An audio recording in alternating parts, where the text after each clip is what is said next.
David fut dans une grande détresse, car le peuple parlait de le lapider, car l'âme de tout le peuple était pleine d'amertume, chacun à cause de ses fils et à cause de ses filles.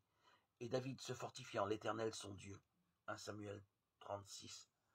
David était dans une grande détresse, un manque de foi, à un moment critique l'amenait à contracter une alliance profane avec les Philistins. David et ses hommes sont sur le point de se joindre à ses ennemis pour livrer bataille contre les fils d'Israël, contre le peuple de Dieu. Mais Dieu ne le permettra pas. Il est en train de se servir des Philistins comme d'un instrument pour s'unir Saül à cause de sa désobéissance et de sa propre volonté. Dans sa grâce providentielle, il annule cet engagement de David avec les Philistins et l'empêche ainsi de se battre contre ses propres frères. De retour à Tsiklag, David et ses hommes ne peuvent que constater que leur ville a été brûlée, et leurs femmes, leurs fils et leurs filles emmenés captifs par les Amalékites. Quelques-uns des hommes qui avaient suivi David dans son rejet sont maintenant prêts à le lapider, car ils sont profondément atteints par les grandes pertes subies. David apprend d'une manière douloureuse que ses raisonnements personnels l'ont amené, lui et ses hommes, dans les difficultés mêmes qu'il cherchait à éviter en échappant à la poursuite de Saül.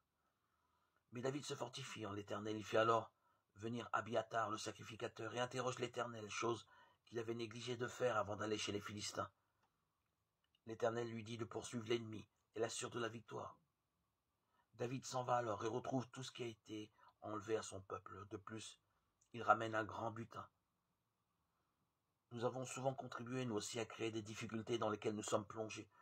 Toutefois, le Seigneur demeure toujours le même dans son amour et ses soins envers les siens.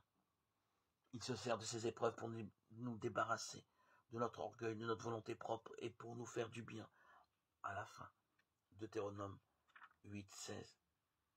Si nous apprenons à détourner nos regards de nous-mêmes pour les fixer sur le Seigneur, il nous guidera, ayant son œil sur nous, et nous n'aurons plus à revenir sur nos pas. Psaume 32:8.